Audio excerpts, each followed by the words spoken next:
Halo dokter, nama saya Tan Jae Hao dari kelas DMP 3, ambilan 2429. Saya berasal dari Padang Kulim, Kedah.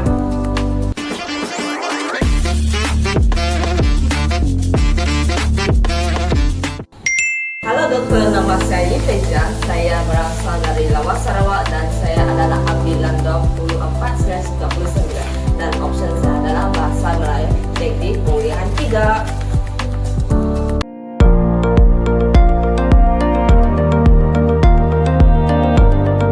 Terima kasih Cikgu Lee atas sudi hadir ke sesi temu bual pada hari ini. Sebelum kita pergi dengan lebih jauh, bolehkah Cikgu Lee memperkenalkan diri terlebih dahulu? Nama saya Lee Muyen. Saya penolong kanan pentadbiran di SJKC Chonghua Lawas. Saya berkhidmat menjadi guru sejak tahun 2001, iaitu telah selama 24 tahun. Okey, baik itu sahaja. Baiklah, terima kasih Cikgu Lee atas perkenalan itu tadi. Bagi memulakan sesi kita pada hari ini, saya ingin bertanya tentang amalan pendidikan. Bolehkah Cikgu Lee menjelaskan bagaimana guru boleh mengamalkan FPK iaitu Falsafah Pendidikan Kebangsaan dan FPG iaitu Falsafah Pendidikan Guru dalam bilik darjah pada zaman selepas merdeka ini? Dipersilakan Cikgu Lee. Terima kasih atas soalan ini. Sebenarnya banyak cara yang digunakan oleh guru. Contohnya guru sejarah pada tahun 1970-an membahagikan murid Melayu, Cina dan India dalam satu kumpulan untuk membincangkan tokoh kemerdekaan. Aktiviti ini melatih pemikiran kritis dan pada masa yang sama memupuk semangat perpaduan. Dalam kelas sains pula, guru meminta murid menanam kacang hijau di rumah dan membentangkan hasil pemerhatian di sekolah. Dan guru bertindak sebagai fasilitator, manakala murid belajar melalui pengalaman. Inilah antara contoh nyata bagaimana falsafah pendidikan kebangsaan dan falsafah pendidikan guru diterjemahkan dalam pengajaran. Itu sahaja. Baiklah, terima kasih Cikgu Lee atas penjelasan yang sangat menarik itu tadi.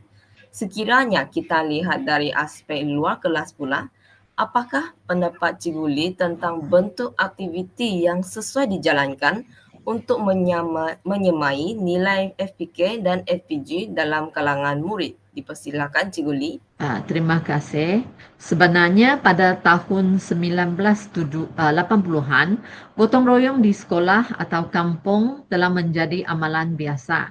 Guru membawa murid membersihkan surau, dewan orang ramai atau sungai yang berdekatan. Aktiviti ini bukan sahaja menjaga kebersihan tetapi juga menanam tanggungjawab sosial dan nilai kerjasama. Selain itu, co-curriculum memberi peranan besar melalui sukan bola sepak, bola jaring atau kawat kaki. Murid dilatih dalam aspek disiplin, kepimpinan dan semangat berpasukan. Malah ada murid yang lebih menonjol dalam co-curriculum berbanding dengan akademik. Semua ini menunjukkan bahawa falsafah pendidikan kebangsaan menekankan pembangunan insan yang seimbang dan menyeluruh. Itu sahaja. Terima kasih Cikgu Lee, penerangan itu memang memberi gambaran yang sangat jelas. Baiklah, kini kita berada dalam era globalisasi dan teknologi moden. Sudah tentu perkara ini turut memberi cabaran kepada pendidikan. Oleh itu, bagaimanakah globalisasi boleh mempengaruhi pelaksanaan falsafah pendidikan kebangsaan dan falsafah pendidikan guru pada hari ini, Cikgu Lee? Baik, terima kasih atas soalan yang relevan ini. Sejak tahun 1990-an, komputer dan internet mula diperkenalkan di sekolah dan hari ini teknologi terus berkembang dengan kecerdasan buatan serta platform digital. Murid semakin terdedah kepada dunia tanpa sempadan. Guru pula perlu cepat beradaptasi supaya murid tidak ketinggalan. Di sinilah falsafah pendidikan guru menuntut guru sentiasa berpengetahuan, berinovasi dan mampu membimbing murid menggunakan teknologi dengan bijak dan beretika. Itu saja. Baiklah, saya sangat setuju dengan pandangan Cikgu Lee sebentar itu tadi. Bagi soalan terakhir kita pada hari ini, bolehkah Cikgu Lee membuat kesimpulan secara ringkas berkenaan dengan peranan falsafah pendidikan kebangsaan dan falsafah pendidikan guru sejak merdeka hingga ke hari ini? Dipersilakan. Terima kasih. Ringkasnya, falsafah pendidikan kebangsaan menjadi dasar hala tuju pendidikan, manakala falsafah pendidikan guru menjadi panduan untuk guru. Kedua-duanya saling melengkapi. Sejak merdeka, pendidikan bukan sekadar soal akademik, tetapi turut membina perpaduan, sahsiah dan persediaan menghadapi cabaran global. Tanpa falsafah pendidikan kebangsaan dan falsafah pendidikan guru, mustahil kita dapat melahirkan insan yang seimbang, berilmu, berakhlak mulia serta mampu menyumbang kepada pembangunan negara. Itu saja. Baiklah, terima kasih Cikgu Lee atas jawapan yang sangat bermanfaat ini. Saya yakin bahawa perkongsian pada hari ini memberi gambaran yang sangat jelas tentang peranan pendidikan dalam membentuk masyarakat selepas merdeka. Itu sahaja daripada saya. Sekian, terima kasih. Sama-sama. Selamat sejahtera Puan. Boleh tak Puan memperkenalkan diri? Okay, selamat sejahtera. Good morning. Saya Haja Nolita binti Ismail dari Jabatan Ilmu Pendidikan IPG Kampus Kota Baru. Baik. Apakah pandangan Puan? Apakah sumbangan institut pendidikan seperti sekolah dan maktab perguruan dalam menjayakan aspirasi falsafah pendidikan kebangsaan selepas merdeka?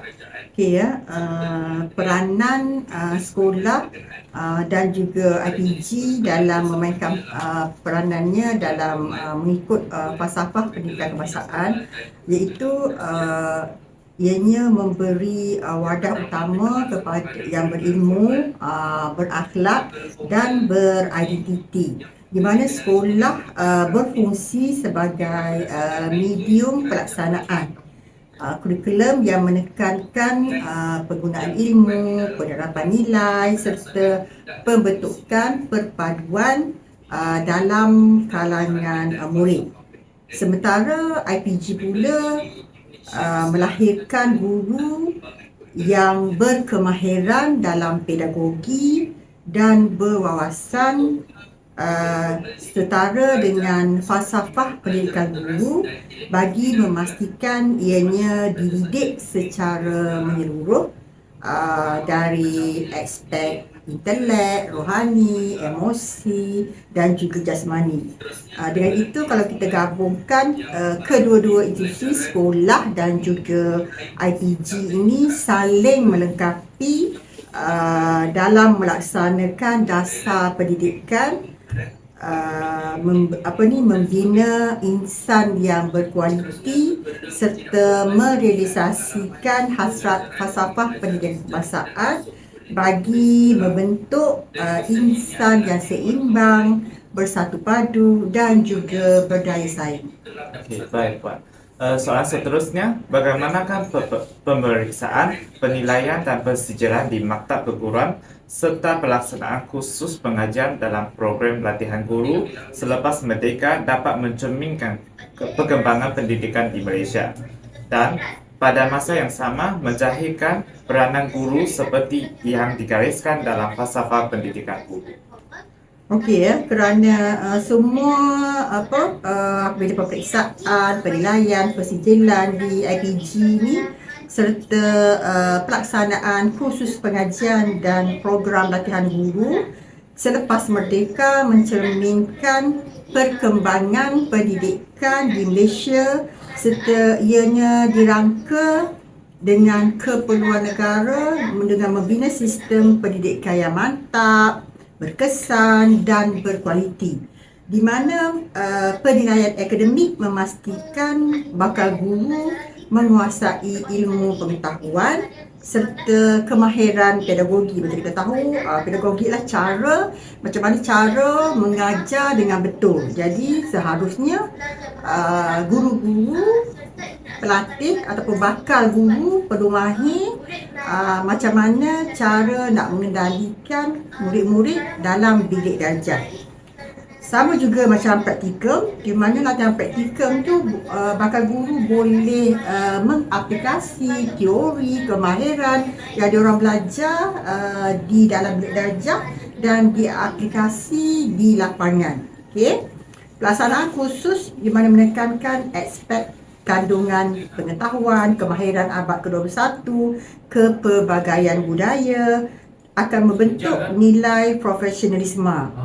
Okey, di mana ianya melahirkan guru yang berilmu, guru yang berakhlak mulia, penyayang, progresif, selaras dengan peranan yang digariskan oleh falsafah pendidikan guru, di mana perkembangan sistem peperiksaan, penilaian dan program latihan guru akan mencerminkan kemajuan pendidikan negara selepas merdeka, tetapi juga membuktikan komitmen melahirkan guru sebagai ejen perubahan dan pemangkin utama dalam membentuk generasi seimbang dan juga harmonis.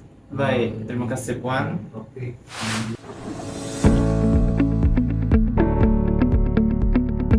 Selamat pagi, saya ucapkan kepada rakan Malaysia dan hari ini saya ingin membuat anda berkenaan dengan beberapa soalan berkaitan dengan etik legal education. Adakah anda bersedia? Ya.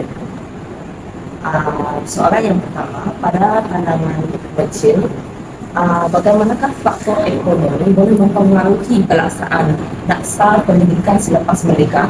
Dan adakah usaha ini dia sejajar dengan falsafah pendidikan kebangsaan iaitu FPK dan falsafah pendidikan UFG?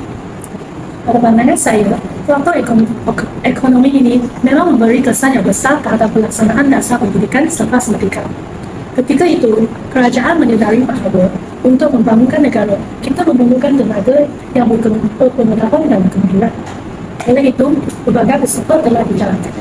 Antaranya, membina lebih banyak sekolah untuk menyediakan beasiswa dan melaksanakan pendidikan cuma di peringkat rendah dan rendah. Tujuan utama langkah ini adalah untuk mengatasi hidup huruf dan pada masa yang sama untuk meningkatkan mobiliti sosial rakyat.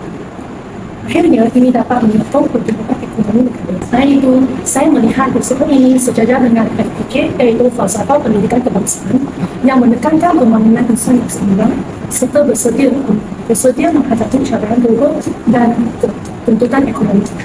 Pada masa yang sama, ia juga selari dengan FPG iaitu falsafah pendidikan guru kerana guru berperanan di bidang murid supaya menjadi pembantu yang daya saing, inovatif dan berkembang. Jadi, saya dapat simpulkan bahawa faktor ekonomi bukan sahaja memacu dasar pendidikan selepas merdeka, malah turut memperkuat pengalaman FPK dan FPG dalam melahirkan masyarakat yang kuat, produktif dan budaya maju. Terima kasih atas jawaban yang sangat menarik ini. Dan soalan kedua saya adalah pada pendapat Buncit, bagaimana perkembangan pendidikan selepas merdeka dapat membantu dalam mengurangkan jurang pendidikan antara murid bandar dan luar bandar? Pada pandangan saya, perkembangan pendidikan selepas merdeka memang banyak membantu mengurangkan jurang pendidikan antara murid di bandar dan di luar bandar. Kerajaan telah melaksanakan berbagai dasar untuk memastikan peluang pendidikan yang ada kepada semua murid. Antaranya, membina sekolah di kawasan pedalaman, menyediakan sekolah berasrama desa serta asrama penuh untuk murid di luar bandar. Selain itu, kerajaan juga memberi skim bantuan seperti rancangan makanan tambahan APT, beasiswa dan juga buku teks berjumlah. Pendidikan di peringkat rendah dan menengah turut diperluaskan secara berjumlah supaya murid di luar bandar dapat menikmati kebutuhan setara dengan murid di bandar. Saya juga melihat insentif ini bukan sahaja membuka ruang kepada mobiliti sosial, malah turut menyumbang kepada pembangunan modal besar negara. Tindakan ini juga selaras dengan FPK, falsafah pendidikan kebangsaan, yang menitik beratkan kepada ketercapaian pendidikan kepada seluruh lapisan masyarakat, serta FPG, falsafah pendidikan guru, yang menegaskan tanggungjawab guru untuk mendidik murid secara adil tanpa mengira latar belakang mereka. Jadi, jelas bahawa pendidikan selepas merdeka berperanan besar sebagai alat penyamaratan sosial dalam melahirkan masyarakat yang berpengalaman, bersatu padu dan profesional. Terima kasih atas jawaban yang sangat menarik ini. Itu sahaja daripada kami. Ya, terima kasih. Amin. Ya. Okey, boleh tak Amin memperkenalkan diri dulu? Okay. Jadi nama saya Muhammad Amin Hazim bin Rosmi dari kelas TESOL 2 Ambilan 2024-2029. Amin, saya nak tanya kamu tentang beberapa soalan tentang falsafah pendidikan di Malaysia. Yang pertama adalah pada pandangan Anda bagaimana perkembangan pendidikan di Malaysia selepas mereka mempengaruhi hala tuju sistem pendidikan negara? Terima kasih Tan atas soalan tersebut. Jadi pada pendapat saya, selepas mereka, sistem pendidikan kita memang dah banyak berubah dan jadi lebih tersusun. Jadi arah tuju pendidikan yang jelas dan nak menyatukan masyarakat berbilang kaum, melahirkan modalitas yang berkualiti dan juga seimbangkan antara ilmu, nilai dan juga kemahiran. Jadi kalau kita tengok dasar-dasar penting macam laporan Rahman Talib 1960, okay, dan Akta Pendidikan 1966, inilah sebenarnya yang menjadi tapak pada lahirnya falsafah pendidikan kebangsaan, iaitu yang kita tahu FPK. Jadi FPK ni dia ingin menekankan tentang bentukan insan yang seimbang dari segi intelek, rohani, emosi dan jasmani. Jadi benda ni juga selari dengan falsafah pendidikan guru FPG yang di mana guru bukannya hanya sekadar mengajar, tetapi juga mereka guru menjadi sebagai pembimbing yang berilmu, berakhlak mulia dan sentiasa progresif dalam mendidik anak-anak muda. Jadi kalau kita tengok secara keseluruhannya, pendidikan selepas mereka bukan sahaja bina sistem yang lebih inklusif dan juga berjiwa kebangsaan, tetapi juga dia meletakkan guru sebagai tempat yang penting untuk menjayakan matlamat FPK. Jadi untuk wujudkan masyarakat yang berilmu, terpadu dan juga mampu bersaing. Jadi saya rasa Okey, Amin, untuk soalan seterusnya, apakah betul latihan atau khusus tambahan yang perlu diberikan kepada guru agar mereka lebih bersedia menghadapi cabaran pendidikan masa depan selaras dengan FPG, iaitu falsafah pendidikan guru? kalau sampai ke FPG. Jadi bagi saya, guru zaman sekarang memang perlukan latihan tambahan supaya mereka lebih bersedia untuk menghadapi cabaran pendidikan untuk masa yang masa datang. Jadi sekarang dengan falsafah pendidikan guru, antaranya kursus literasi digital dan juga pedagogi abad ke-21 yang sangat penting sebab guru kena mahir menggunakan teknologi dalam belajar mengikut peredaran zaman. Jadi saya rasa selain itu, latihan tentang pendidikan inklusif dan pengurusan kelas berbilang budaya pun perlu supaya guru boleh melayani murid yang daripada berbagai latar belakang dengan lebih adil dan juga berkesan untuk semua.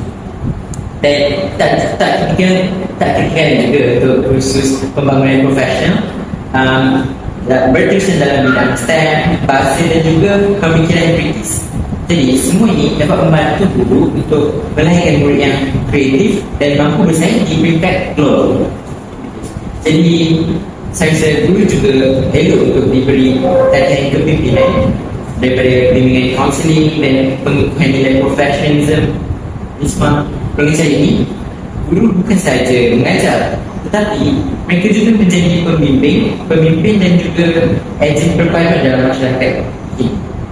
Okay, jadi kalau semua bentuk latihan ini dijalankan secara menyeluruh, saya yakin guru akan lebih bersedia untuk merealisasikan aspirasi FPG untuk mendidik generasi masa depan yang seimbang dan juga harmoni dan berketerampilan tinggi.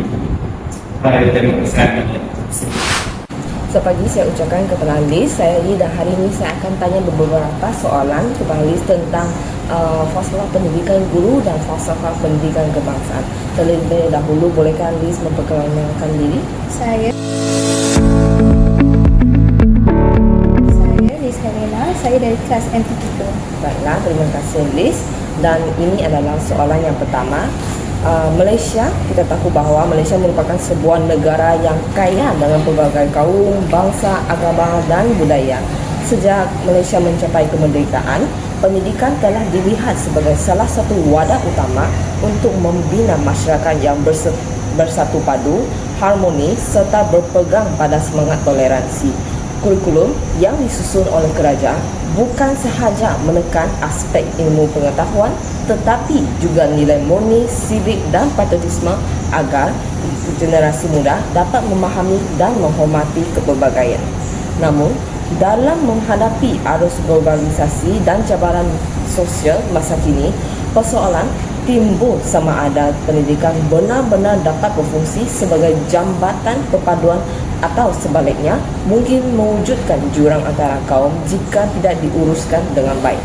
Justru pada pendapat DIS, sejauh manakah pendidikan dapat berperanan sebagai alat perpaduan kaum di Malaysia yang berbilang bangsa dan budaya ini? Terima kasih atas soalan yang diberikan. Saya sememangnya percaya bahawa pendidikan memang memainkan peranan yang sangat penting sebagai alat perpaduan kaum di Malaysia yang berbilang bangsa dan budaya. Sejak negara mencapai kemerdekaan, sistem pendidikan negara dibentuk berasaskan konsep kebangsaan yang menekankan integrasi masyarakat majmuk. Hal ini dapat dilihat melalui dasar-dasar penting seperti Laporan Rahman Talib 1960 dan juga Akta Pendidikan 1961 yang menjadikan bahasa Melayu sebagai bahasa pengantar utama di sekolah kebangsaan bagi membina identiti nasional bersama. Pada masa yang sama, kerajaan tetap menghormati hak setiap kaum untuk mengekalkan bahasa ibunda mereka melalui sekolah vernacular. Pendekatan ini sebenarnya menggambarkan usaha untuk menyeimbangkan antara keperluan integrasi nasional dengan pemeliharaan identiti budaya masyarakat majmuk di negara kita. Selain itu, pendidikan juga berfungsi sebagai medium untuk menyemai nilai-nilai murni dan semangat kekitaan. Kurikulum yang seragam di sekolah kebangsaan, pelaksanaan aktiviti kokurikulum yang melibatkan pelajar pelbagai kaum serta pengenalan mata pelajaran seperti pendidikan moral, pendidikan agama Islam dan pendidikan sivik telah memainkan peranan penting dalam membentuk murid yang berakhlak mulia, menghormati perbezaan serta mengamalkan sikap toleransi. Aktiviti-aktiviti murid yang aktiviti-aktiviti luar darjah seperti sukan, gotong royong dan program kebudayaan juga memberi ruang kepada murid daripada pelbagai latar belakang untuk bekerjasama, berkongsi pengalaman dan memupuk semangat perpaduan. Sebagai seorang bakal guru, saya melihat usaha ini sejajar dengan falsafah pendidikan kebangsaan FPK yang menekankan perpaduan serta kesejahteraan masyarakat. Selain melahirkan insan seimbang dari segi jasmani, emosi, rohani dan intelek, FPK ini turut diperkukuh oleh falsafah pendidikan guru FPG yang menggariskan tanggungjawab guru untuk membimbing murid bukan sahaja dalam aspek akademik tetapi juga dari segi sasiah dan semangat patriotisme. Guru berperanan sebagai ejen perpaduan yang membentuk generasi muda agar berfikiran terbuka, menghargai kepelbagaian dan sentiasa mengutamakan keharmonian negara. Kesimpulannya, saya yakin bahawa pendidikan sememangnya menjadi wahana utama untuk menyatupadukan rakyat Malaysia yang berbilang bangsa dan budaya. Sebagai siswa-siswi guru di IPG, saya turut merasa bertanggungjawab untuk menghayati peranan ini dengan bersungguh-sungguh kerana kelak saya sendiri akan berada di bilik darjah sebagai pendidik yang meneruskan usaha murni ini dalam membina sebuah negara yang aman, harmoni dan bersatu padu. Terima kasih Liz atas soalan dan jawapan yang sangat menarik ini. Baiklah, dan ini adalah soalan yang kedua. Sejak Malaysia mencapai kemerdekaan, sistem pendidikan negara telah melalui pelbagai perubahan dasar dan penambahbaikan. Antara fokus utama pendidikan ialah membina sebuah masyarakat yang bersatu padu walaupun terdiri daripada pelbagai kaum, agama dan budaya. Dalam pada itu, kerajaan telah mengubah kurikulum yang bercirikan kebangsaan dengan tujuannya untuk melahirkan generasi yang bukan sahaja berpengetahuan dan berkemahiran tetapi juga mempunyai semangat patriotik serta rasa hormat terhadap kepelbagaian. Misalnya, dalam mata pelajaran seperti pendidikan sivik, pendidikan moral, pendidikan agama Islam serta aktiviti kokurikulum telah disusun untuk menanamkan nilai perpaduan dan kebersamaan dalam kalangan murid. Namun begitu, cabaran tetap wujud kerana murid datang daripada latar belakang sosio-ekonomi, budaya dan bahasa yang berbeza. Ada pihak yang berpendapat bahawa kurikulum kebangsaan telah banyak membantu dalam usaha menyatu padukan masyarakat, tetapi ada juga pandangan yang berbeza yang mengatakan bahawa masih terdapat jurang yang perlu diatasi. Oleh itu, pada pandangan Liz, dalam konteks perpaduan kaum, sejauh manakah kurikulum ala Malaysia selepas merdeka sehingga kini telah berjaya menyatu padukan murid yang berbilang bangsa ini? Pada pandangan saya, kurikulum memang memainkan peranan yang sangat penting dalam usaha memupuk perpaduan kaum di Malaysia.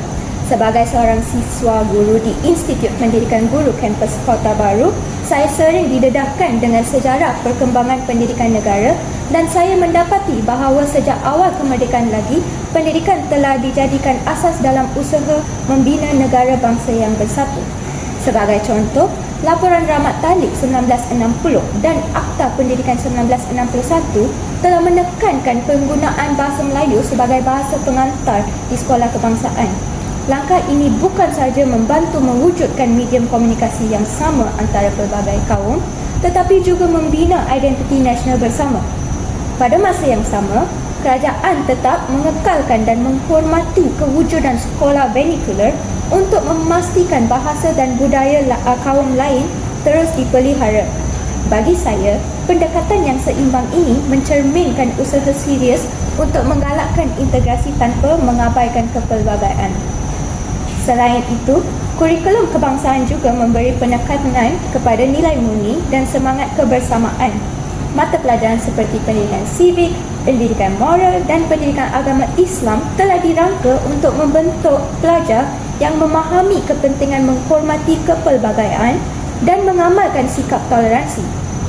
Di samping itu, aktiviti kurikulum, co-kurikulum seperti sukan, gotong royong, sambutan hari kebangsaan serta program kebudayaan telah menjadi medium penting untuk murid pelbagai kaum berinteraksi, bekerjasama dan saling mengenali. Semua ini membantu memperkukuhkan semangat perpaduan dalam kalangan generasi muda. Namun, saya juga menyedari bahawa masih ada cabaran. Kadang-kala, murid cenderung untuk bergaul dalam kelompok kaum masing-masing kerana faktor bahasa atau budaya. Walaupun begitu, hala 7 kurikulum negara saya lihat tetap jelas, iaitu berusaha secara berterusan ke arah perpaduan. Sebagai seorang bakal guru, saya merasakan tanggungjawab ini sangat besar. Tugas saya bukan hanya menyampaikan ilmu, tetapi juga menyemai semangat patriotisme dan sikap saling menghormati dalam kalangan murid. Jika setiap guru memainkan peranan ini dengan penuh kesedaran, saya yakin kurikulum yang ada akan benar-benar berfungsi sebagai jambatan untuk menyatu padukan rakyat Malaysia yang berbilang kaum. Kesimpulannya, saya berpendapat bahawa sejak merdeka hingga kini, kurikulum ala Malaysia telah mencapai banyak kejayaan dalam menyatu padukan murid berbilang bangsa. Walaupun masih ada ruang untuk penambahbaikan, usaha ini tetap memberi sumbangan besar dalam membentuk masyarakat yang harmoni dan bersatu padu. Baiklah, terima kasih Liz atas soalan dan jawapan yang sangat semangat dan menarik ini. Itu sahaja daripada kami. Sekian, terima kasih. Halo Charlie. Halo. Boleh tak Charlie memperkenalkan diri? Okey, nama saya Charlie Salami. Saya berumur 19 tahun. Okey, baik.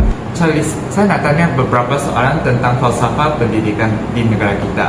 Yang pertama adalah bagaimana perkembangan pendidikan selepas merdeka dapat dilihat sebagai pemangkin utama dalam merealisasikan maklumat FPK iaitu Falsafah Pendidikan Kebangsaan dan FPG iaitu Falsafah Pendidikan Guru.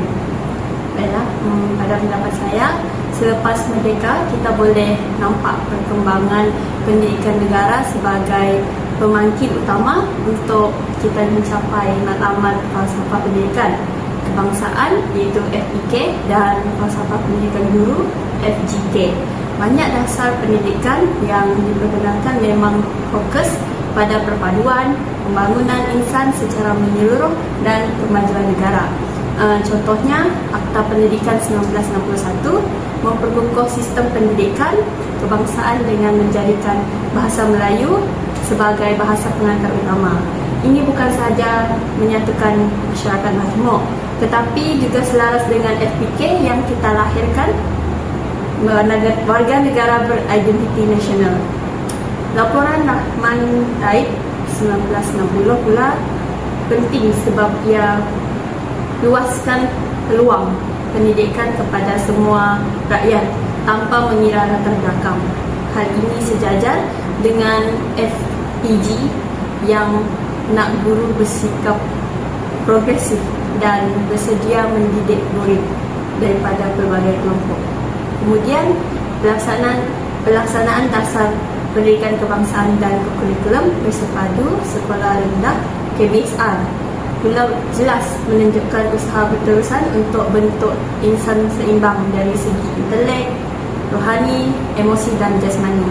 Jadi boleh dirumuskan bahawa perkembangan pendidikan selepas merdeka memang jadi asas penting untuk yang mengukuhkan peranan guru sebagai ejen perubahan dalam merealisasikan cita-cita FPK, iaitu membentuk masyarakat yang bersatu, berilmu dan berakhlak mulia. Okey, baik. Baik, untuk soalan seterusnya, apakah penambahbaikan yang wajar dilakukan terhadap kurikulum kebangsaan bagi memastikan maklumat FPK dan FPG terus relevan dengan menghadapi masalah cabaran global? Saya rasa kurikulum kebangsaan perlu sentiasa ditambah baik supaya matlamat FPK dan FPG kekal relevan dengan cabaran global. Antaranya kita kena tekankan kemahiran abad ke-21 macam literasi digital, komunikasi global, pemikiran kritis, kreatif dan penyelesaian masalah. Selain itu, kurikulum juga elok lebih fleksibel dan sesuai dengan konteks masa. Contohnya isu-isu global macam perubatan iklim, kecerdasan buatan, AI dan pembangunan literasi boleh dimasukkan supaya murid lebih peka dan bersedia jadi warga negara dunia yang bertanggungjawab. Dalam masalah yang sama, elemen nilai, etika dan patriotisme jangan digunakan. Murid bukan sekadar perlu mahir teknologi tapi juga kena ada jati diri kebangsaan yang kukuh. Dari segi pedagogi, pendekatan pembelajaran berasaskan projek kolaboratif dan berentas disiplin patut diperluas supaya murid lebih aktif dan seronok belajar. Guru pula perlukan latihan berterusan serta pemantapan profesionalisme supaya mereka sentiasa kreatif, inovatif dan mampu menyesuaikan pengajaran dengan zaman. Kalau semua ini diperkasakan, saya yakin kurikulum kebangsaan akan terus jadi landasan penting untuk capai aspirasi FPK dan FPG dalam melahirkan insan yang seimbang, berilmu, berakhlak mulia dan mampu bersaing di peringkat global. Baik, terima kasih Salis. Selamat sejahtera saya ucapkan kepada Dr. Keshi dan rakan-rakan sekalian. Hari ini kumpulan kami akan membentangkan penghasilan produk kami yang bertajuk Perkembangan Pendidikan di Malaysia dengan FPK dan FPG bagi khusus falsafah dan perkembangan pendidikan di Malaysia. Kumpulan kami terdiri daripada saya Yi Teja Dan saya Tan Zeng Hao. Ini adalah ahli-ahli yang telah bersama dengan kami menjalankan pembuat iaitu Puan Norita, Wen Xian, Liz, Charles, Jeguli dan Ami. Sebelum kita memulakan sesi perbincangan pada hari ini, apakah itu sebenarnya FPK ya? FPK merupakan falsafah pendidikan kebangsaan, yaitu dasar utama pendidikan Malaysia yang digubah pada tahun 1988. Secara ringkasnya, falsafah pendidikan kebangsaan menekankan usaha berterusan untuk melahirkan insan yang seimbang dan harmonis dari segi jasmani, emosi, rohani dan intelek, yaitu Jerry. Baik, apakah falsafah pendidikan guru pula beja? Sebenarnya pada pendapat saya, falsafah pendidikan guru iaitu kita panggil sebagai FPG ialah satu panduan asas profesional keguruan di Malaysia. Secara ringkasnya, FPG menekankan bahawa guru berperanan untuk membentuk insan yang berilmu, berakhlak mulia, progresif, berpandangan jauh, menjunjung aspirasi negara, serta mampu menjadi pembangkit perpaduan dan pembangunan masyarakat. Hala tujuannya adalah untuk melahirkan guru berkualiti dan berwawasan demi pendidikan negara. Baik, sebagai pengenalan, selepas kita buat dengan beberapa guru di sekolah dan pensyarah dan rakan siswa kita, saya rasa sangat penting saya dengan Peja kita membuat rumusan secara menyeluruh tentang perkembangan pendidikan di Malaysia selepas merdeka, serta hubungnya dengan falsafah pendidikan kebangsaan dan falsafah pendidikan guru iaitu FPG. Hal ini kerana kedua-duanya menjadi asas kepada hala tuju pendidikan di negara kita sehingga kini. Saya setuju. Pandangan yang kita perolehi daripada hari ini memang membuka mata.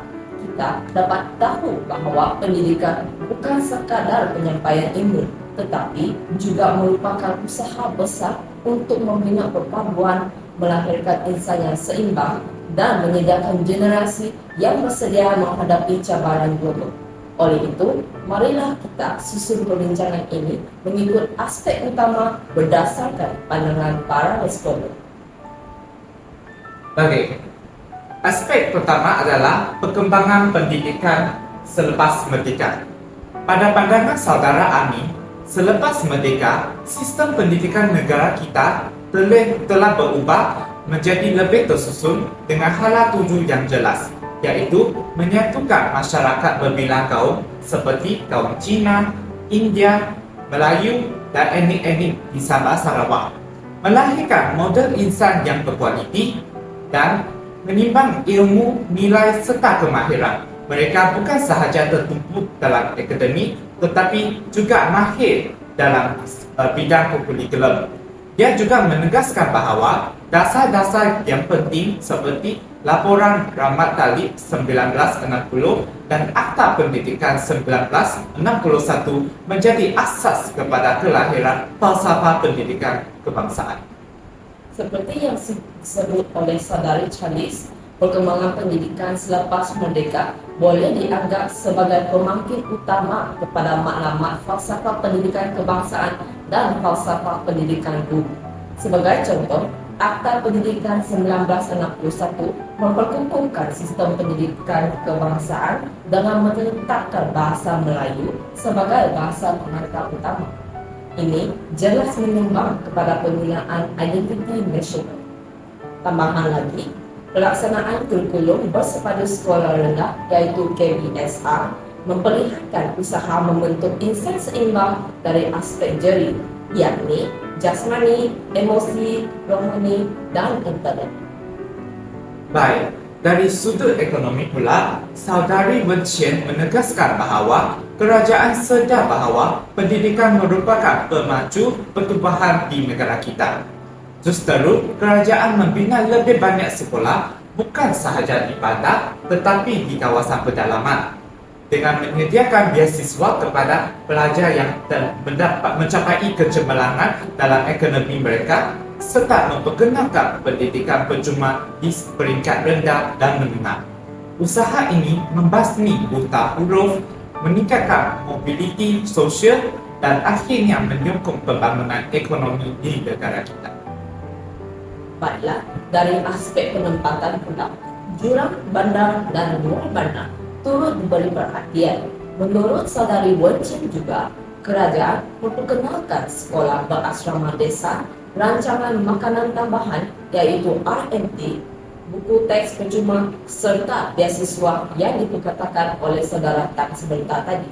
Semua inisiatif ini selaras dengan falsafah pendidikan kebangsaan iaitu FPK yang menekankan ketercapaian pendidikan kepada semua lapisan masyarakat tanpa mengira latar belakang mereka. Baik, untuk bahagian kedua adalah pendidikan sebagai alat perpaduan. Dari perspektif yang lain, Saudari Liz menjelaskan bahawa pendidikan selepas merdeka berperanan penting sebagai jabatan perpaduan kaum. Melalui dasar seperti Laporan Rapat Talib 1960 dan Akta Pendidikan 1961, bahasa Melayu dijadikan sebagai bahasa utama di sekolah kebangsaan. Namun, kerajaan menghormati kewujuban sekolah vernakular seperti sekolah jenis kebangsaan Cina dan sekolah jenis kebangsaan Tamil sebagai usaha menyimbangkan integrasi nasional dengan pemeliharaan budaya kaum lain.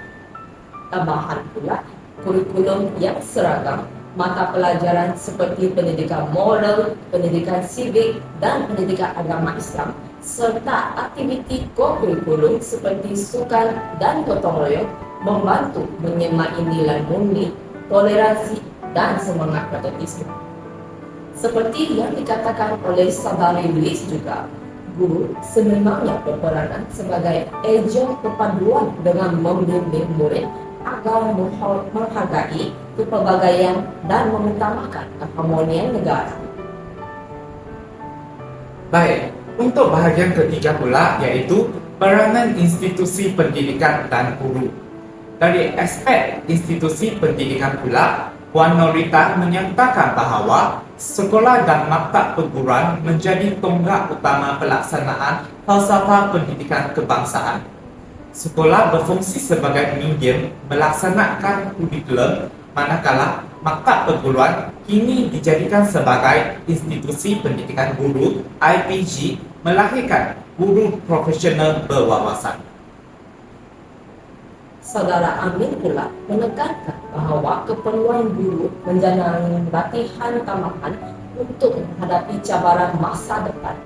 Antara kursus yang perlu diterapkan adalah termasuk literasi digital, pedagogi abad ke-21, pendidikan inklusif serta latihan kepemimpinan. Seperti yang Saudara Amin katakan juga, guru bukan hanya mengajar tetapi juga menjadi pemimpin, pembimbing dan ejen perpaduan. Baik, dari Saudari Charles pula menyarankan bahawa penambahbaikan kurikulum agar sentiasa relevan dengan isu global seperti perubahan iklim iaitu musim hujan dan musim panas, kecerdasan buatan iaitu AI dan pembangunan literasi. Namun, nilai patriotisme dan etika tetap perlu ditekankan agar murid tidak kehilangan jati diri kebangsaan.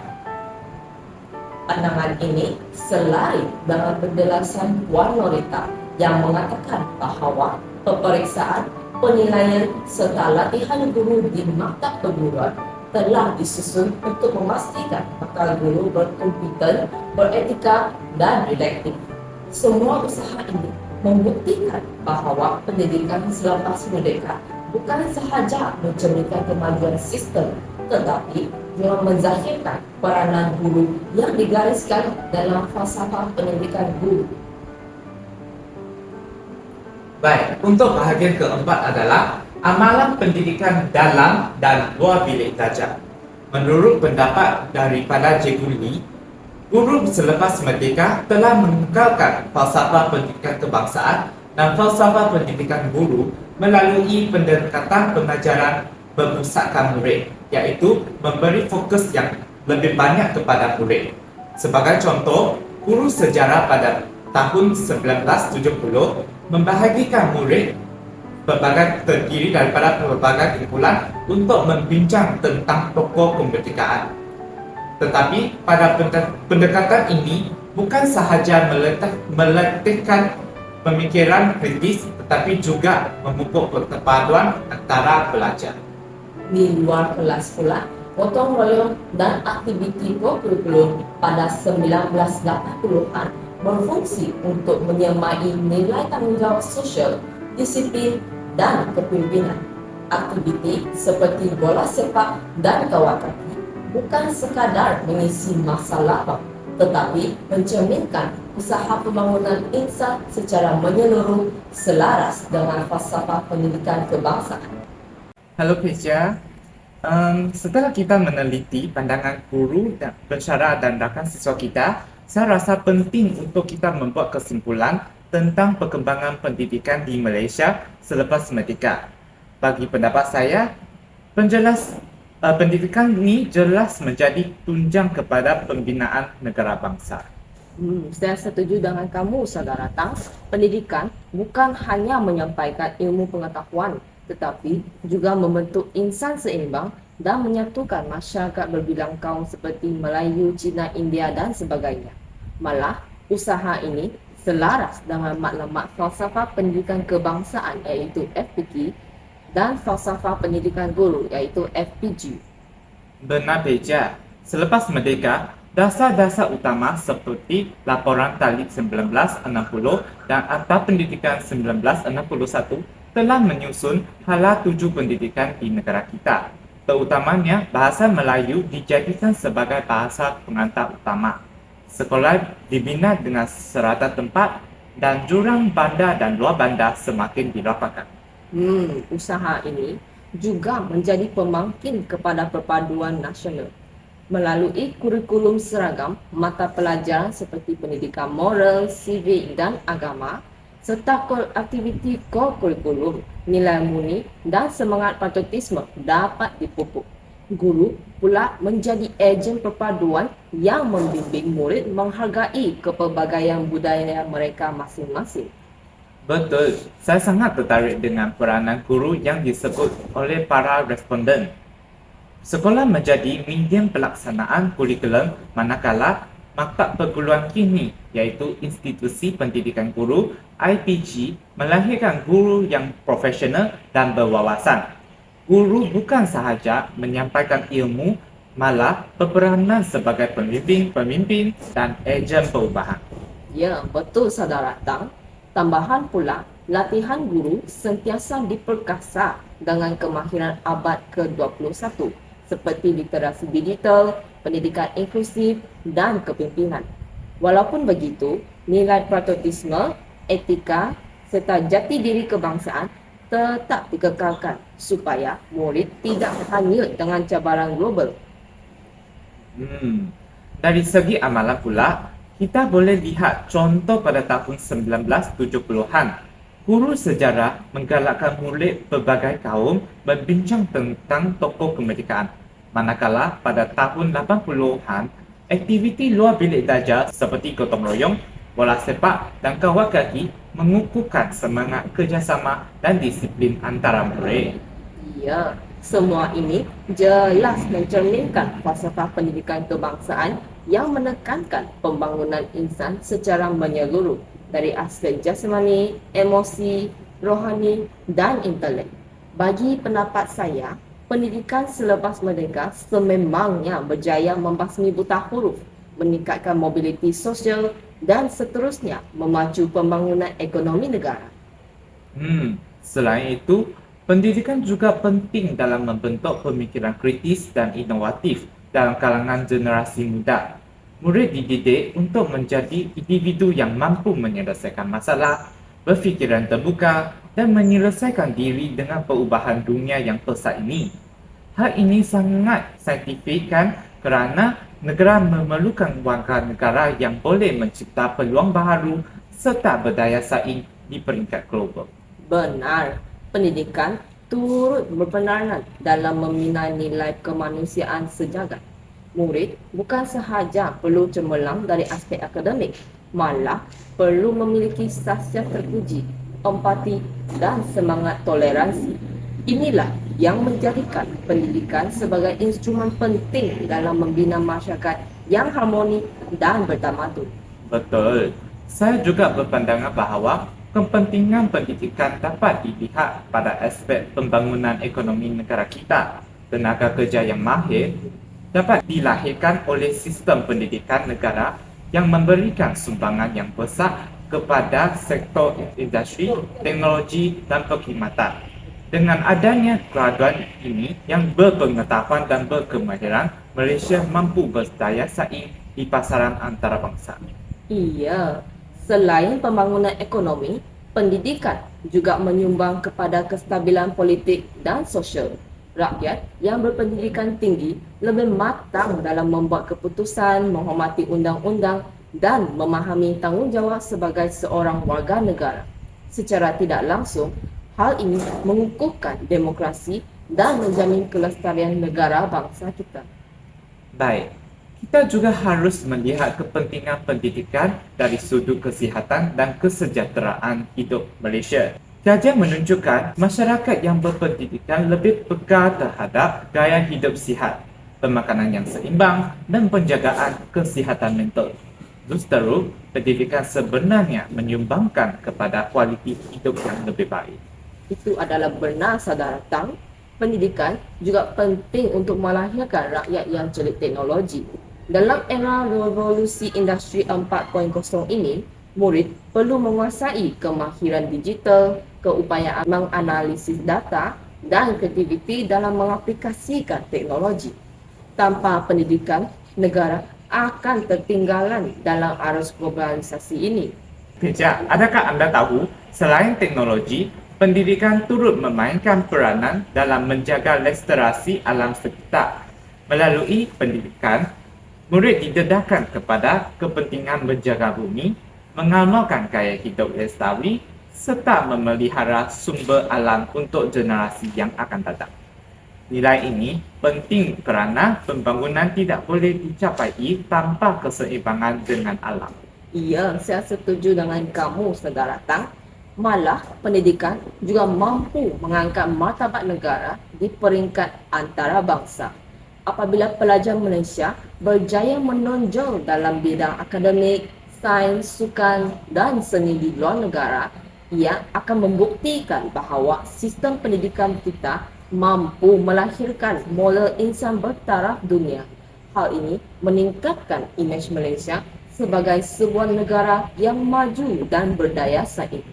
Selepas kita menyusun segala pengalaman daripada guru, pensyarah dan rakan siswa, jelaslah bahawa pendidikan selepas merdeka bukan sekadar membina sistem persekolahan, malah menjadi pemacu kepada perpaduan pembangunan ekonomi serta pembentukan jati diri bangsa. Kita dapat lihat bahawa asas ini berpaksikan kepada FPK dan FPG yang masih relevan hingga ke masa kini. Saya setuju. Pendidikan telah membuktikan keupayanya sebagai nadi pembangunan negara. Jika kita lihat, tanpa pendidikan, masyarakat akan kekal terbelenggu dalam buta huruf dan kemiskinan. Tetapi, dengan adanya peluang pendidikan, rakyat diberi peluang untuk memperbaikikan kehidupan, mengubah taraf sosio-ekonomi serta menjadi penyumbang kepada negara kita. Benar itu, Peja. Malah, pendidikan juga memberi kesedaran politik, sosial dan sivik kepada rakyat di negara kita. Contohnya, rakyat yang berpendidikan lebih bijak membuat keputusan dalam pilihan raya, lebih memahami tanggungjawab sebagai warga negara dan lebih hormati kepelbagaian budaya. Hal ini memastikan kestabilan negara dapat dikekalkan.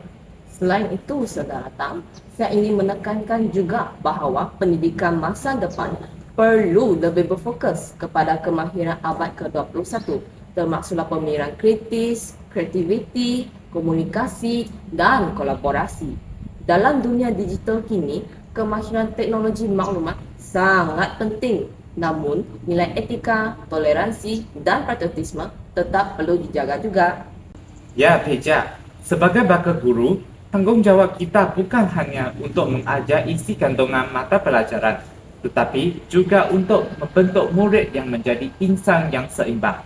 Kita harus mendidik mereka supaya mempunyai jati diri, cinta akan negara dan pada masa yang sama mampu bersaing di peringkat antarabangsa.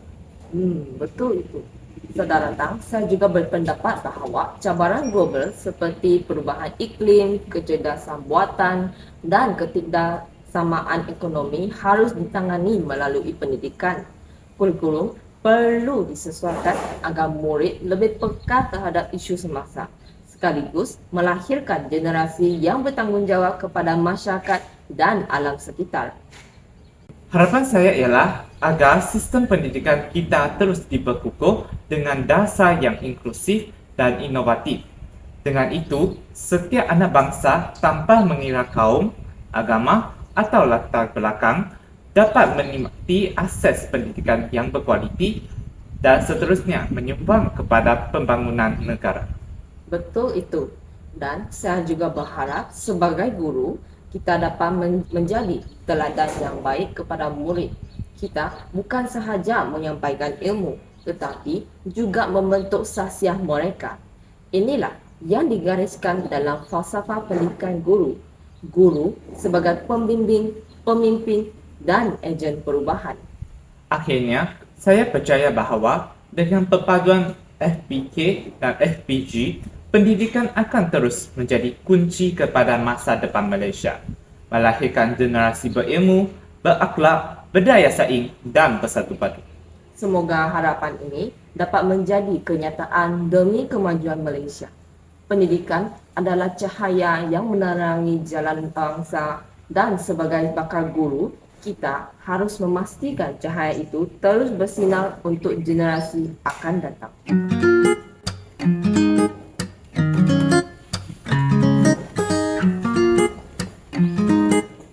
Itu sahaja daripada kami. Sekian, terima kasih. Jangan buat macam ni ya.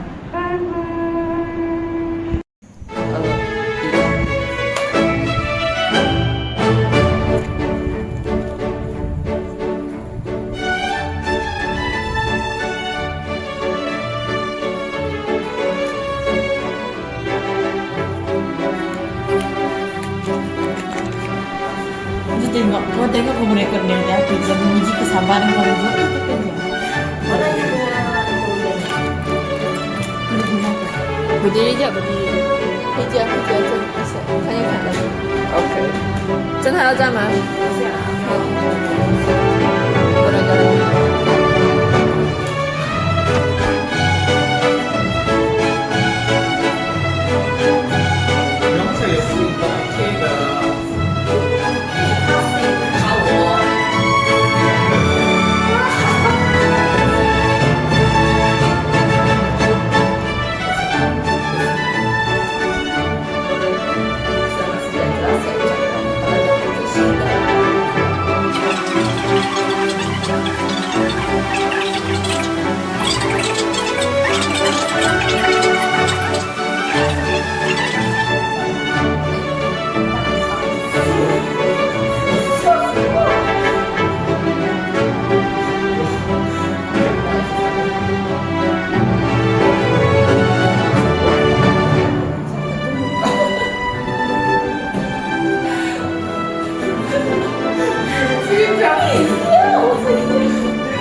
快点逃好了！